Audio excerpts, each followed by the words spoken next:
You're listening to Out of the Box with Rosie Tran. You can check us out on iTunes or Stitcher Radio and like us or leave a comment if you enjoy the podcast. We are sponsored by hugmetees.com. Hugmetees.com, spread love, give a hug, hugmetees.com.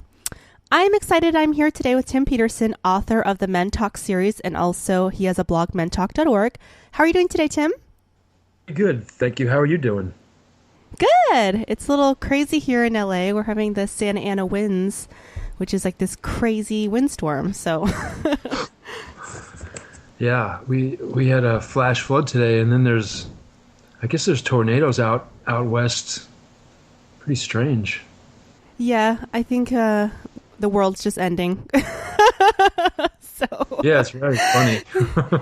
It is. There's flash flooding. There was a flash flood today in Pensacola. It was the biggest amount of rain that's ever fallen on record there in a 24-hour period. It was 2 feet. So Mother Nature's just mad at us. She's angry. Yeah, maybe it's not ending. How about we call it transitioning?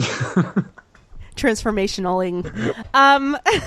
So let's talk about your series and a little bit about your background. Some of my listeners might not be familiar with you.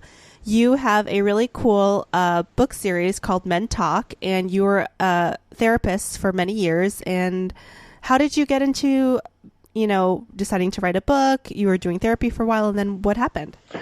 Actually, it was way back in the 90s, and I was just thinking about some of the things I'd experienced and some of the things that I had heard, and I just decided to start writing them down. And the thing about the books is it's only people that I've been around. It's not like, oh, I heard a quote on Letterman, or I heard somebody say something funny on Leno, and let me write that down. It's only people that I've either been around or have known, and a number of my own experiences as well. And so, and they're all anonymous. So they're not colored by where a person comes from. Very neutral.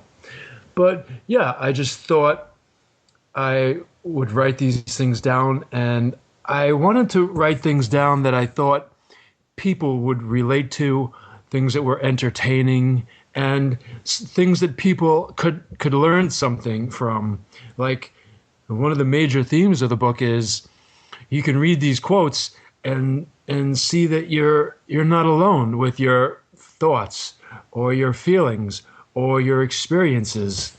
It might be like anything from sexual desires, fetishes, to relationship struggles, even with relationship struggles with children, drug and alcohol, meaning of life stuff. So it's a pretty vast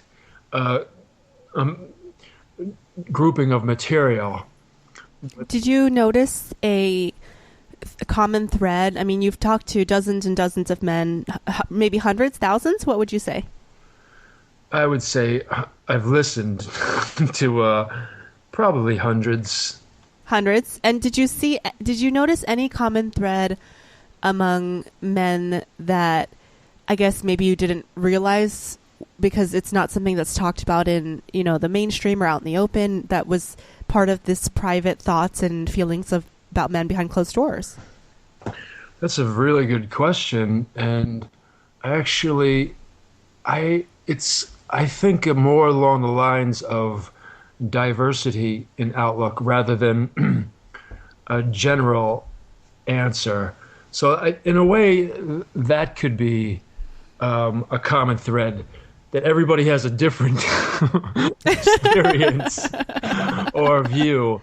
But maybe a common thread or theme might be that we all have struggles and doubts and fears and underlying emotions, whether it be anxiety or anger or that kind of a thing. The only reason I ask is because, sometimes I think we get a little egomaniacal and can think we're so unique or so different. And I know I did a women's workshop where we were all talking about our problems and kind of dealing with certain issues. And even though there was such an age gap between many of the women and even an ethnicity gap, it seemed like we all had a lot of the same issues. Dealing with men, dealing with family, dealing with relationships. It just seemed like, for me, it made me feel very connected to the women because it made me feel like I wasn't alone, like you said. But also it made me realize that maybe I'm more similar to someone that I wouldn't think so just by looking at them. So that's the only reason I asked that. It's a very good point. I really, for me, I see there are a lot of similarities in terms of struggles, but there are also different viewpoints, especially from a spiritual perspective. But yeah, good question. Do you feel like people's belief systems sometimes cause their own problems? I think so. That's a very insightful statement. But I should qualify that, like I've said before, I am an existentialist. So I wouldn't label things as much as good or bad, good or evil. I wouldn't even label it as a problem. I would label it as an experience. So it's along those lines. I don't really see problems as much as challenges or just aspects of life. But I do get what you're saying in terms of our outlook, our frame of references, our perceptions of things. That absolutely impacts whether it really impacts. Let's go with comfort. Okay. What's comfortable? How you like something? How something makes you miserable? Like the classic example is two people walk out. It's all perceptual. Two people walk out in California. It's 90 degrees out. One person's like, "Oh my God, what a beautiful sunny day! I get vitamin D on my skin, and it's so nice and warm." And the next person, his perception is he walks out, "Oh my God, I don't have my sunglasses. I'm getting blinded, and my skin is getting browned and burned, and oh, I'm so hot. I'm sweating already." So you can take that to many different aspects of a person's outlook, whether it's emotional, whether it's a thicker or a thinner skin. So, yeah. Or on the same note, maybe the same person goes out in 90 degrees one day and they're having a great mood and they just think it feels great. And the next day they're in a horrible mood and they go out and they go, "Oh, it's so hot." Very good point. Because that's something I do, you know. It seems like if I'm in a really good mood, everything around me, or if I'm coming from a place of positive energy that day, everything around me seems to go in my favor. And then, you know, sometimes you wake up on the wrong side of the bed or you're moody for whatever reason. And it just seems like everything kind of, I don't know if it's law of the attraction or karma or what, but for me, it seems like when things are good, they're good. And when it rains, it pours. And you wonder if you were experiencing if you were having a rough day and if you could tweak your outlook, if you would suddenly see those same experiences as positive ones, or at least something that is different, something that isn't so oppressive, or I mean, there's so many different ways to look at frame of reference stuff and perception. Sometimes I really feel like a lot of it is just mind candy, just gibberish, just talk and BS, because I'm pretty strong emotionally, and I talk a big talk about being calm and cool, and I'm not so sure how calm and cool I would stay if the heat was really on. Like, I recently moved, and I know. So for those of you listeners who don't know, Tim was a guest on the podcast last week, and we had so many audio problems we had to reschedule because of the move. So yeah, that episode will not be released. Yeah, so when the heat was on for me and there was a lot of change, instead of feeling very calm and embracing the change, I felt challenged emotionally, and I felt uncomfortable, and I guess that's normal, but anyway, I thought I would be. More relaxed. Actually, moving is considered one of the most stressful things that a person can do. Um, and I'm not sure why. Maybe because we have our lives, we're like little pack rats and we have our lives kind of in our little area and then we have to move it. And I don't know, but moving is supposed to be one of the most stressful activities that a person can do. So I don't think you're alone with that one. I think to my credit, although this doesn't count much, I I hung in, and because I left somebody that I cared for, and so that was a big part of it. But anyway, there are more interesting aspects to my life. If you want to go on. So, well, let's talk about, you mentioned existentialism. So I have, read a couple existential novels and other things, and I know a little bit about it, but for some of my listeners, they might not be that familiar with that viewpoint on life. So, maybe you can talk a little bit more about, you said you're an existentialist. What does that mean? For me, existentialism is more a focus on things just being what they are. It's your existence. You're not labeling it as good or bad. You're not labeling. Is that the it is what it is type of mentality? In a sense, like a classic example, if you look at it from an existence, okay, here's an example that I often use. So like a homeless person, most people would label that experience as rough because they're out in the elements. Maybe they live in a box, struggling for food.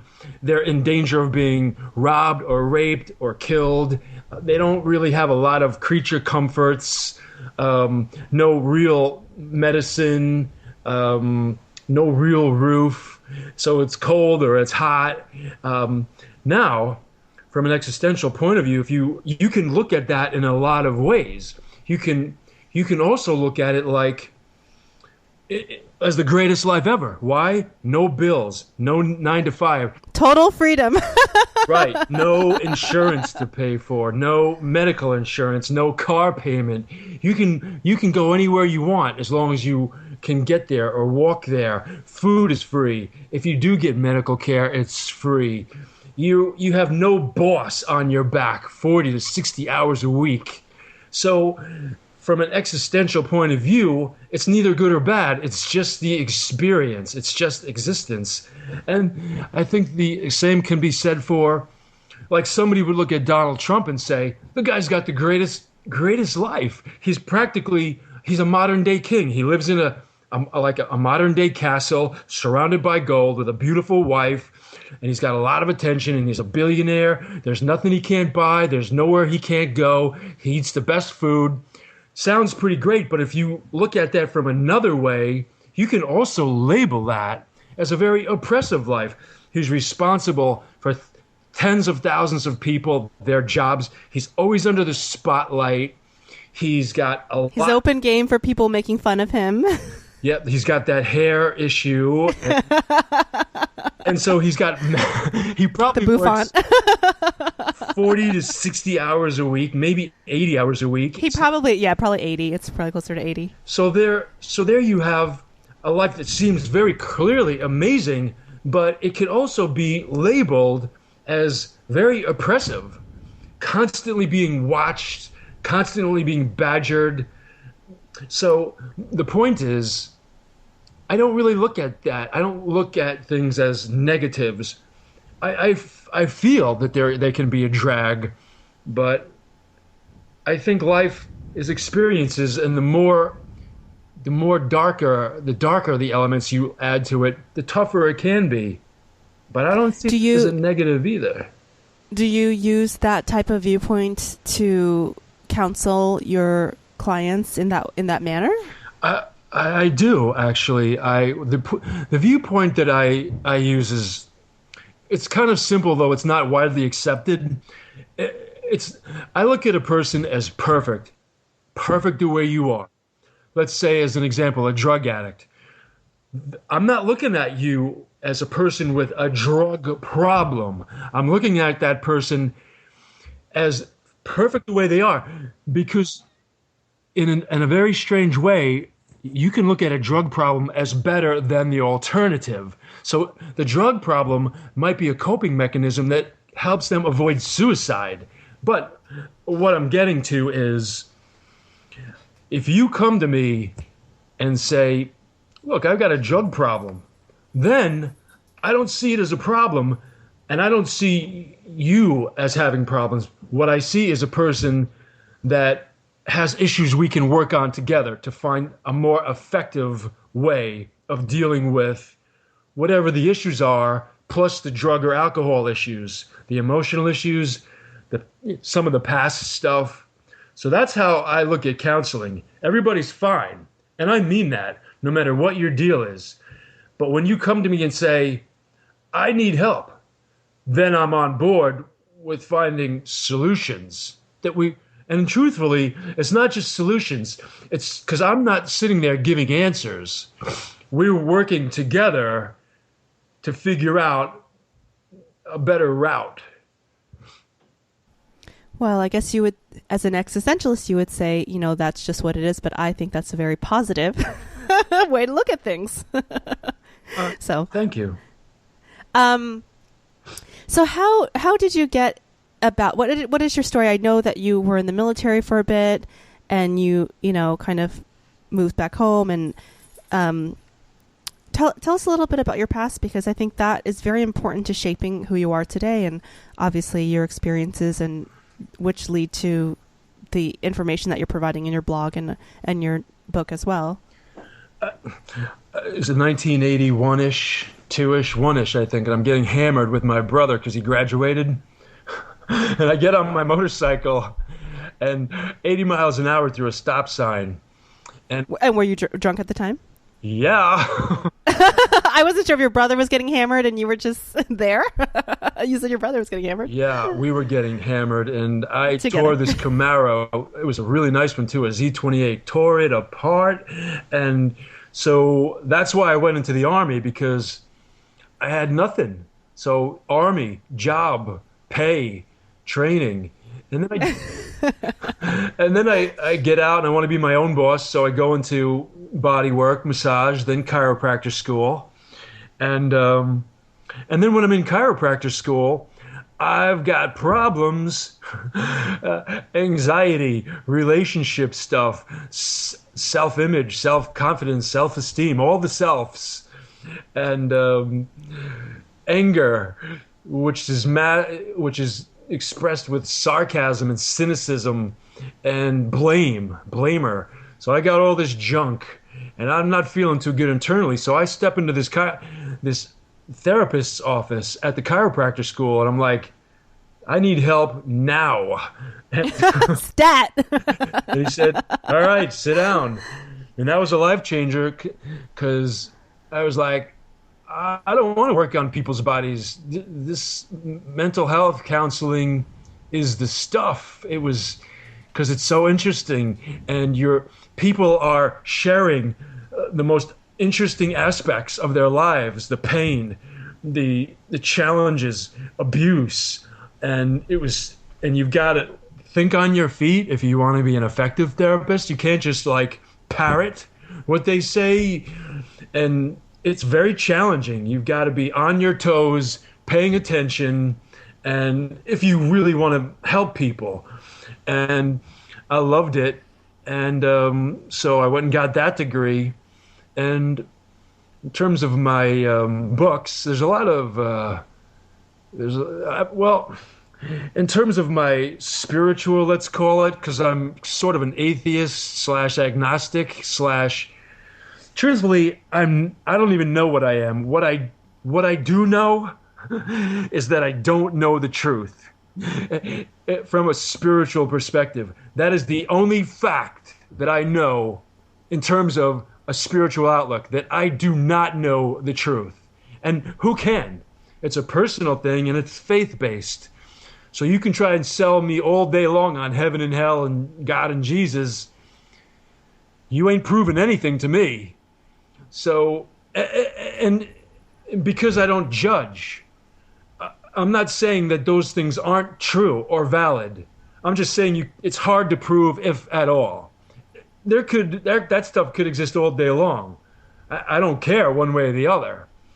So I explored I checked out.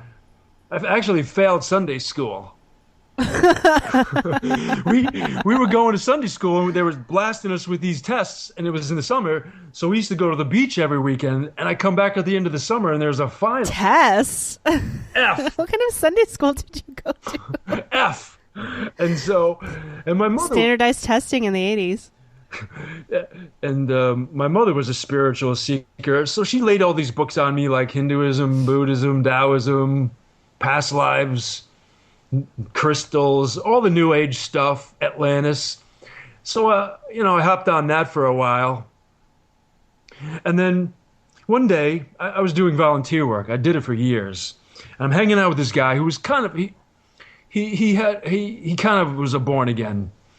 And I would have perceived myself at the time as an open-minded spiritual person, thinking, I die, I'll probably go to some other realm. There's my grandmother and my dog and blah, blah, blah.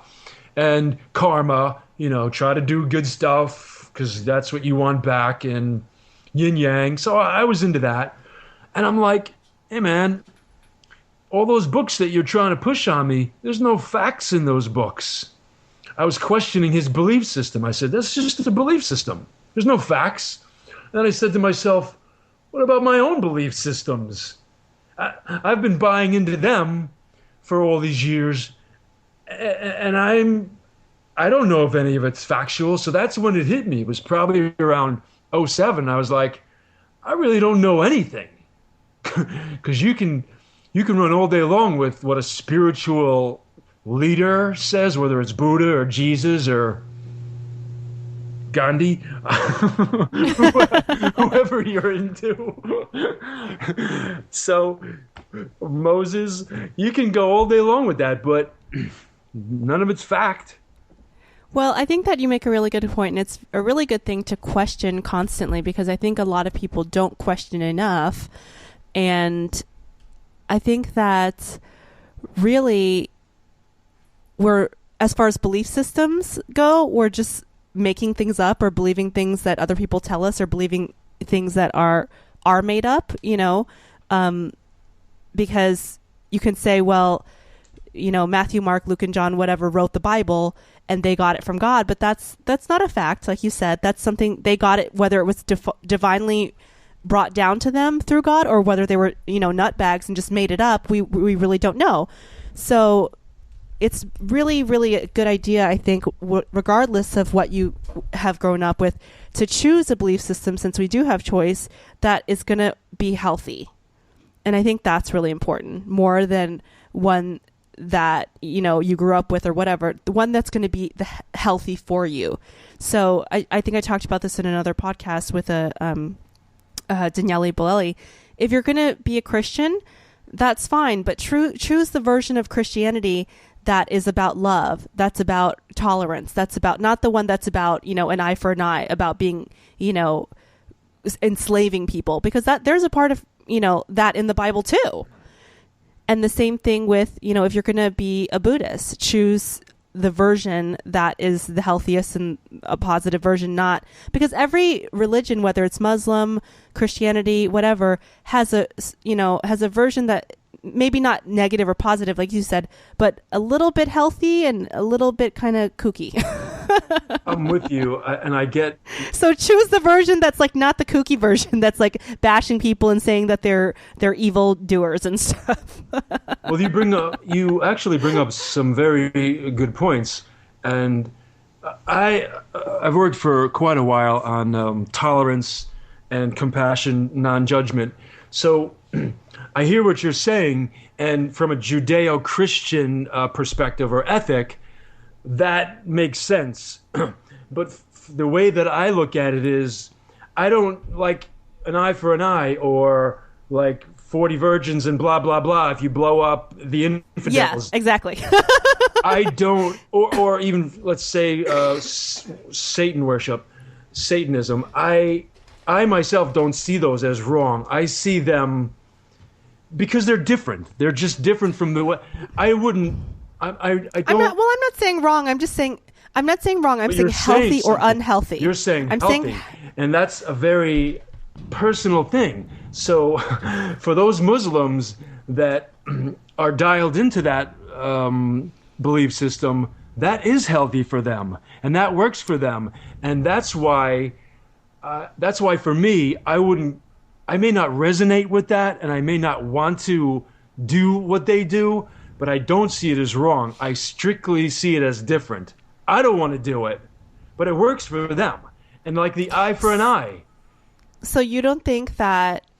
Okay, so you don't think so. For let's use Islam. So there's a version of Islam that's more about love and more about being a good person, and then there's a version of Islam that's about killing infidels and doing all these other things. You don't think that an ideology that's backed by murder and what is it, where you're always right and the other person's always wrong? Anyway, that type of mentality is unhealthy. Where if it's bringing about such fundamentalism, when it's bringing about such angry emotions, or even with Christianity, there's versions of Christianity that's about love thy neighbor, love your brother, and then there's versions that are like gay people are evil, they're going to hell, everyone's going to hell, you're born in original sin. It's like maybe you don't see it as wrong, but I definitely think that it could be classified as unhealthy because the version of Christianity that you're living is based on a lot of anger and judgment. I don't see it as unhealthy because that person that resonates with that utilizes that that belief system, it's healthy for them. So if you try to force Catholicism on them or Buddhism, that would be unhealthy, even though it creates some form of dissonance or anger or death. Here's something to think about. We really don't know. We only know the black and white of it. We only know how it impacts. That's why I say I don't know the truth, because you don't. Let's use an example of karma. So karma, you're in the spirit realm, and you've got karma to live out if you want to finally let go of the cycle of life and death from a Hindu perspective. You keep living your life until you reach what is perceived as perfection, playing out your karma, giving back, or whatever it is. So you choose a body, you choose a life, and your karma is because let's say you killed somebody in a past life. Now, I'm not just making all this stuff up. These are belief systems of Hindus, and there's a lot of them. So these people believe, all right, now I killed somebody in a past life, so my karma is to die from murder. Or I raped somebody in a past life, so my karma is to be raped. Or I was a glutton in a past life. My karma might be to suffer with hunger or die of starvation. So what I'm saying is, you and I, when I say you, I don't mean you, Rosie. I mean people. We don't know why people are here. So you're saying if someone is choosing a version that maybe I consider unhealthy, I don't know if it's unhealthy or not unhealthy because we don't know the purpose of their life. Is that what you're saying? You don't know the big picture. You and I, we don't know the big picture. If there is such a thing as a karma, if there is such a thing as an afterlife, if there is such a thing as yin and yang, if you are paying back karmic debt, we don't know. Then maybe what they're doing that I'm seeing as unhealthy is actually healthy for them. Is that it? It might be. Okay, here's an example. Here's an example that I often use. It's a dark example. Okay, but it can be. Okay, so I am not into genocide, and I'm not a Nazi, and I don't like Hitler. But here's an example. So Hitler, he brutally murders, senselessly murders, or is responsible for the murder of whatever it is, 6 or 7 million Jewish people. Okay, so black and white, genocide, horrible. There's no real good way to look at that. There's no way to look at it in a positive way. But if you look at it from a karmic perspective, which we really don't even know if karma exists. So let's say those people chose to die, chose to suffer, chose to live short lives, chose to experience torture, chose to experience that kind of physical horror, because in past lives they had caused the same. Maybe they were Huns. Maybe they were, torturing. Is that what you're saying? Maybe they were part of another dynasty back in the 1200s that was raping and pillaging. Is that the... What I'm saying is, if there is karma, we don't know. But we don't know if Hitler may have facilitated that karma. But because of the way we label things or see things in such a black and white way, it can only be looked at as bad. But if you look at it if it can be looked at from a bigger picture that is more than just from the earth plane, what I'm saying is, again, I'm not for it. What I'm saying is I don't know the truth other than the very black and white truth, which was it was cruel and horrible. But from a bigger perspective, all right, here's another example. Let's say a woman is raped, black and white. There's no way to sell that as good. Her life, she's physically almost ruined, emotionally destroyed, okay? Rapist, monster. People would say, oh, he's got to go to jail. He should be castrated. He should be raped. Eye for an eye. It's blah, blah, blah. Okay, so now the woman, the rape victim, she opens up a website and she opens up a center. And the centers spread around the country. And the centers help people to watch out for the potential of rape, to fight during rape, and to deal with rape if it does occur. And millions of people go onto that website, and hundreds of thousands of people go to those centers. So that horrible act of rape by this monster actually indirectly facilitates something positive for literally millions of people. So that's what I'm saying. What I'm saying is it's easy to label things in a very black and white, obvious way. And that's what we do. Like you were saying, we're taught what we were supposed to believe, whether it's political or spiritual or even sexual. We're taught how to think. But I'm not sure about the answers because I just don't know. And I'm not sure everything is so black and white. I tend to look at things like I said, it might be more. It might be different. Yes, it's obviously horrible being raped. But if it indirectly, that's all I'm saying. I just don't really know for sure. Because things can lead to other things, which can be positive or negative or whatever they may be. The incident shouldn't be judged, or the person shouldn't be judged at that specific time because we don't know what's going to happen. If that rapist hadn't done that, millions of people would not have been helped. So it can be looked at in so many ways, and it's obviously horrible. I hate to even bring up these examples because I don't want people to think that I'm pro-rape or that I'm pro-genocide or that I'm not a neo-Nazi. So I'm none of those things. What I'm saying is I think we can look at things in a lot of different ways. Or, truthfully, I don't care if you do. For me, this is what works. I don't just look at things in a black and white way. There's a lot of ways to look at things. And that's all. And if a person looks at things in a very black and white way, I'm cool with that. I don't judge that. I don't want you to think the way I do. I don't care how you think. That's the whole point. Whatever works for you. And that's from a spiritual perspective, from a sexual perspective. I don't care if you drink urine all day long and that's the greatest thing for you. I don't care if you want to screw your German Shepherd.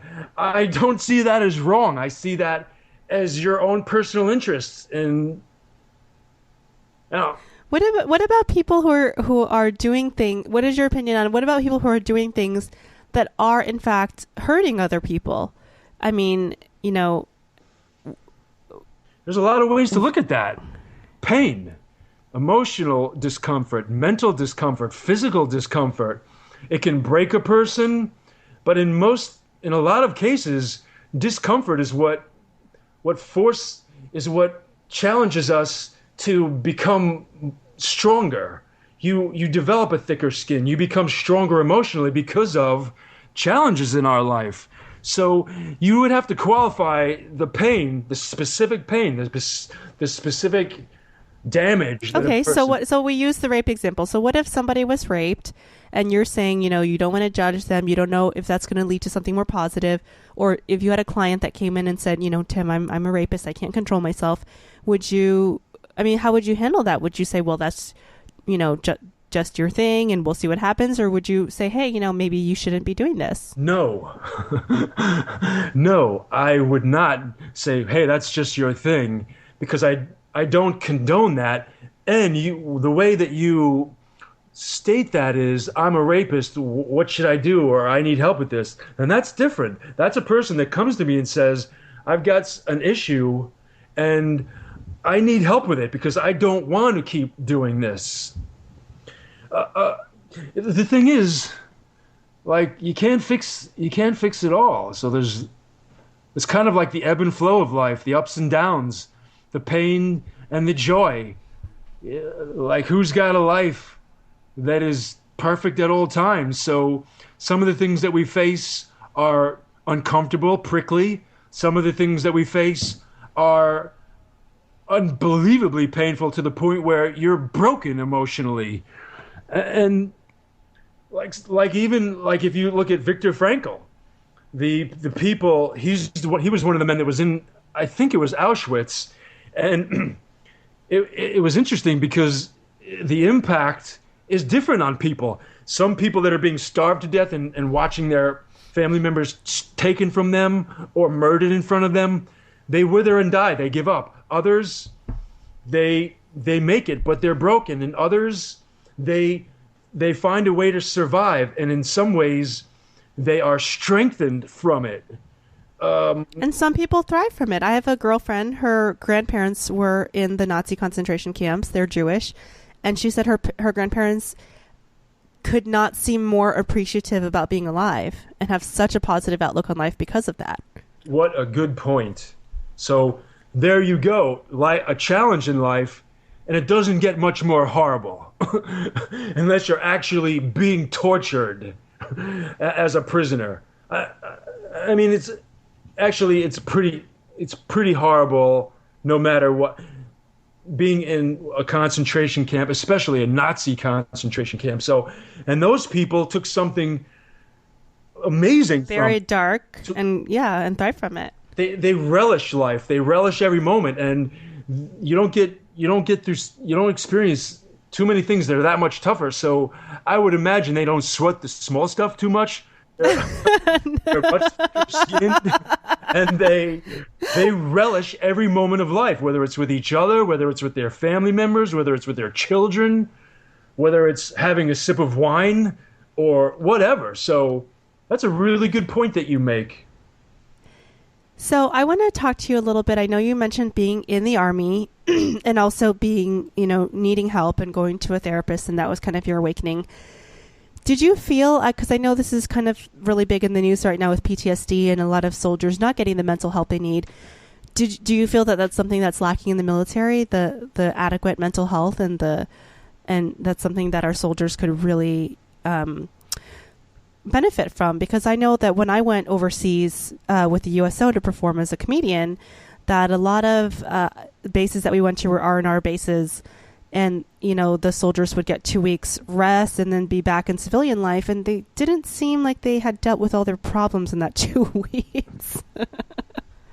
Yeah, there's no good hospital system. There's no good system. There's no perfect. The VA, it's a very good system. They're caring and they try, but they're limited fiscally and they're limited in terms of manpower. You've got tens of thousands, hundreds of thousands of soldiers, and a couple hundred, maybe a couple thousand therapists, and not everybody wants help, but the ones that do, there's just not enough time, and there aren't enough therapists. But that's a very good system, and getting good quality help. I mean, there's just like in any profession, there's great doctors, there's great surgeons, and there's average, and then there's very limited doctors and surgeons. Same thing with therapists, same thing with dentists, same thing with comedians. So, what are you trying to say? No, I'm just kidding. No, you're one of the greats. But like there's so yeah, in a perfect world, everybody gets off the plane from Iraq or Afghanistan and goes right to a VA and gets 6 months of decompression and debriefing and therapy and group work and one-on-one work and med management, and yeah, that would be great in a perfect world, but it's just not happening. So those people, they're stuck with some serious stuff. And were your issues related to being in the Army, or was it just family stuff from back home? I mean, you don't have to go into detail, but no, I had limited parents. My father's a good man with a good heart, but as a parent, he was very limited, cold, and not his fault. He wasn't malicious. He just didn't. I think a lot of people can relate to that. He was just unskilled. He wasn't trying to be mean. That's just who he was, and he didn't know how to communicate love. He was comfortable communicating in put downs, or you morons, or why do I bother? You're so stupid, or so there was no love, and my mother was a bit controlling, shrewish, and so I got good things from other family members, my aunt, my grandmother, but the main ones, if you don't get certain things, and again, from an existential point of view, it's all perfect, but but from a black and white point of view, if a child doesn't get certain things growing up, my father was good with toys, with a roof, with food, the fun stuff, but the stuff that helps you develop a strong self-image, confidence, self-love, positive communication skills, not so good. As a matter of fact, terrible. So, and so you get in a black and white perspective. Yeah, very much so. So here I am, and he's me. He was mean. So, but let's look at this and let's dissect you, Tim, from an existential perspective, because you're telling me your dad didn't know what he was doing, yet you've gone into therapy because of it, because you were inspired to it, and you've helped dozens of people. Yeah. Well, here's the thing. I wasn't right. I wasn't judging my father's way as wrong. No, I'm not judging it either. I'm saying let's look at it from a true existential perspective, as the example that you gave earlier. So, your dad maybe didn't have the but the healthiest tools to pass down to you. Yet because of that, it led you to go, seek personal development, which led you to help other people with their own personal development. So it actually mirrors, I mean, not the rape and the intensity, but the rape example that you gave in your own personal life. It's a good point that you make, but it's not necessarily correlated. I may never have gone to therapy, and he was a funky parent, and I became a therapist to help other people. My brothers and sisters are drug addicts and alcoholics, so I could have been the same, and so. There are so many different facets and so many different possibilities and so many different directions that you can go in. But I get what you're saying. It seems black and white that I got help because of the way my father and my mother impacted me. But I may not have gotten help. It's just there's just too many elements, too many possibilities. But I definitely get what you're saying. I just don't see it as as black and white myself. But yeah. Well, it could be some, but I mean, because the rapist in the example you gave with the existentialism could have not gotten help. You know, tons of people get raped and they just kind of emotionally fall apart. Right. Very true. So the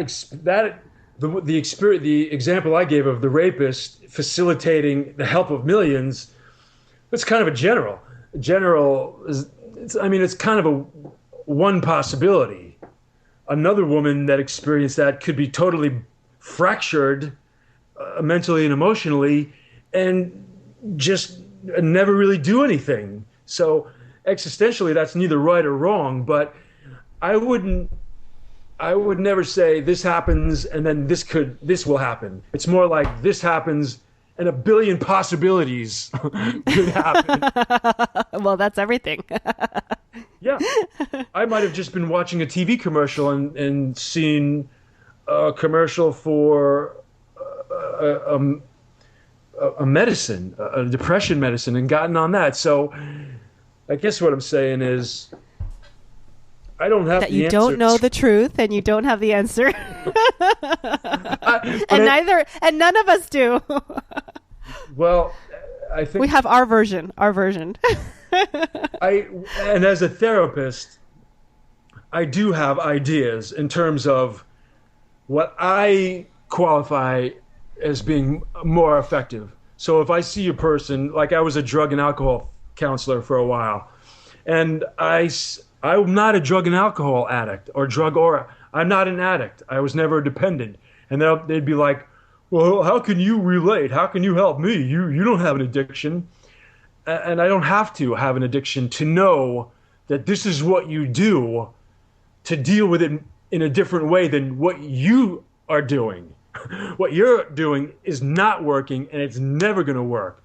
So I have strategies that I've learned from school that you can implement that are different than what you're doing that might help because relapse is crazy in that field.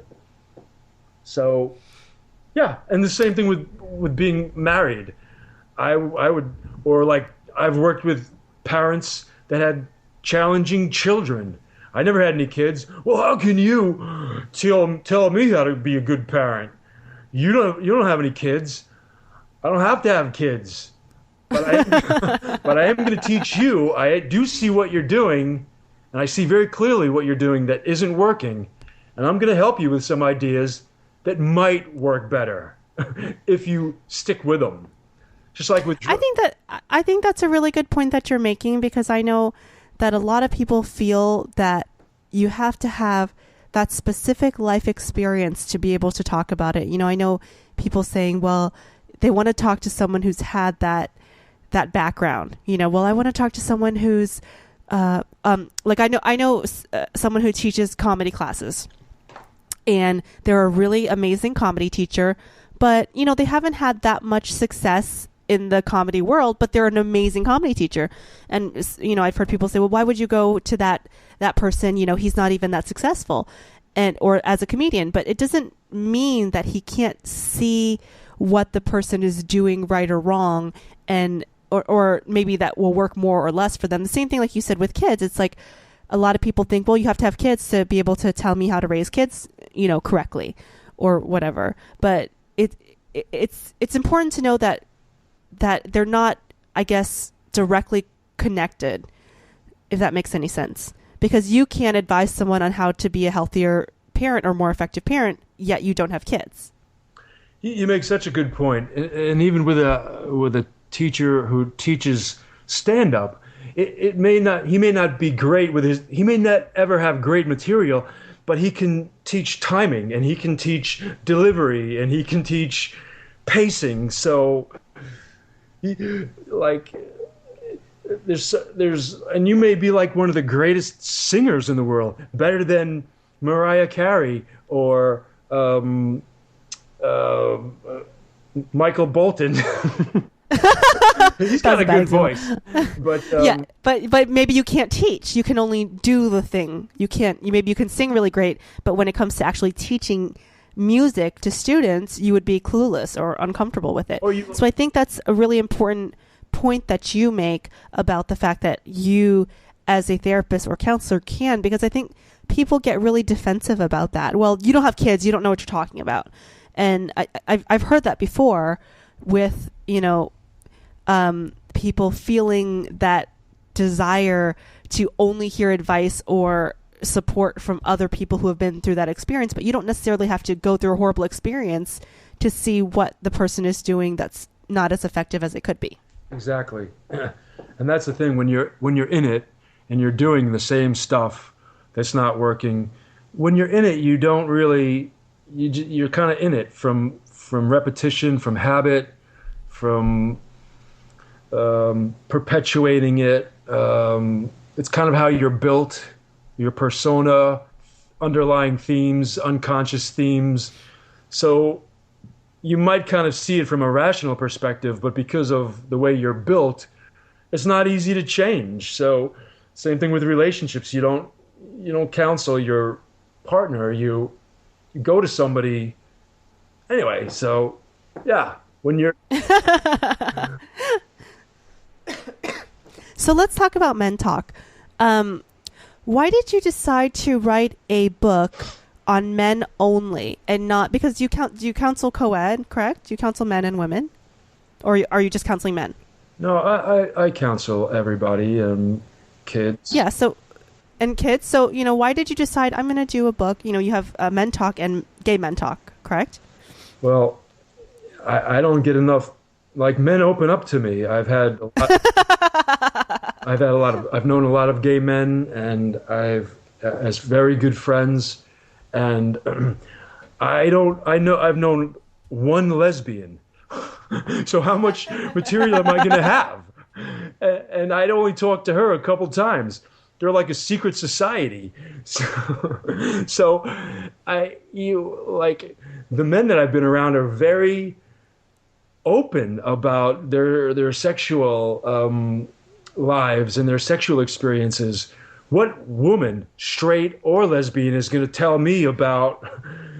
But I mean, even in your counseling sessions, you didn't have women open up to the point where you thought, I'm going to write a book called People Talk. I just didn't have enough material, and I really wanted the focus to be more on what I really resonated with, because the thing about it is they're extreme, they're very intense, and they're coarse, and they're fun too, and very real. So I got lighter stuff from women, but yeah, I just had just so much more material, and I thought it was more intense, the stuff that I got. And I didn't, it's just sometimes it can be too much. So it was easier just to have that angle of the men. And also I do like it because I think that a lot of men do talk to you, but in general, women talk a lot in the mainstream. So it's a very different perspective for sure. How long did it take you to write the books, or the book series? Actually, the first one came out, I started working on them somewhere around 92, and then I put the first one out in 2000. It's a very odd process, because if you look at Men Talk covers a lot of things, from politics and pop culture and every kind of sex you can dream of. There's no gay material in it. I put that in Gay Men Talk.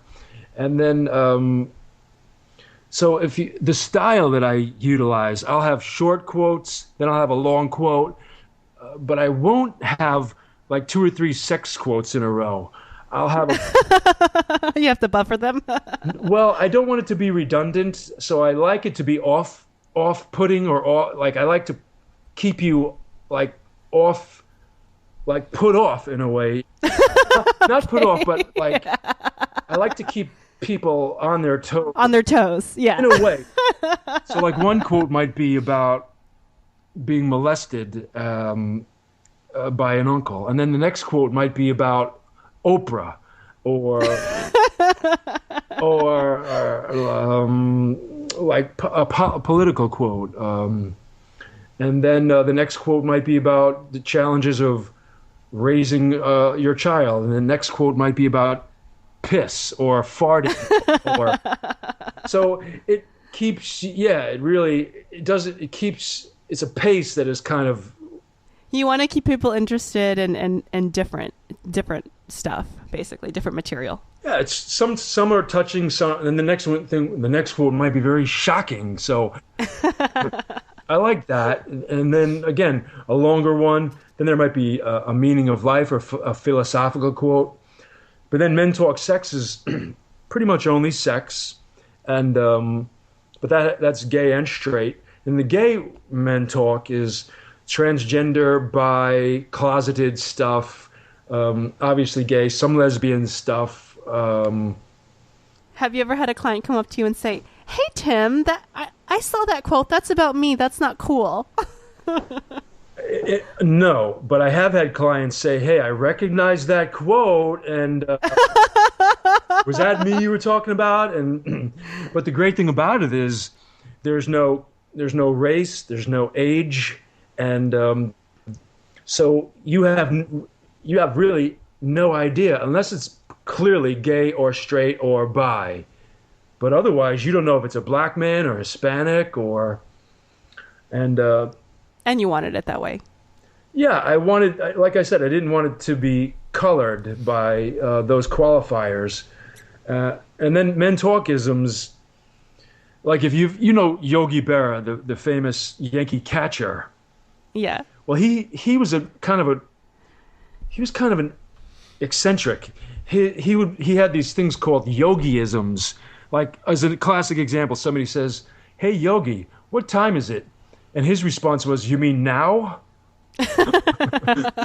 Which is, quirky. And that's what Men Talkisms is. It's just like shorter, weird, like, what does that mean kind of a quote. And Men Talk Solids, Liquids, and Gases is all bodily functions. I can see by the title. Well, unfortunately, Tim, we have to wrap up. The hour has gone by very quickly. Everyone visit mentalk.org. Tim, do you have anything else to promote, or where can we find you online? Yeah, that's my site, and the books are all over Amazon, and there's links all over my site, and yeah, so it's easy. And what are you on Twitter? I don't know, but is there a link on your mentalk.org? Yeah, yes, there is, and it's I think it's I forget my name, but yeah, it's just mentalk.org or Men Talk Books, and I'm all over the place from Facebook to what are the other ones? Pinterest? No, because I put them down as pictures. And people really love them. It's a picture of a very short quote. Well, thank you so much, Tim, for being with us. Guys, thank you so much for listening to Out of the Box Podcast with Rosie Tran. Don't forget to visit outoftheboxpodcast.com and click on the donate button. We're now accepting Litecoins and Bitcoins. Also, Out of the Box is sponsored by hugmetees.com. Spread love, give a hug. hugmetees.com. Thanks for listening to Out of the Box.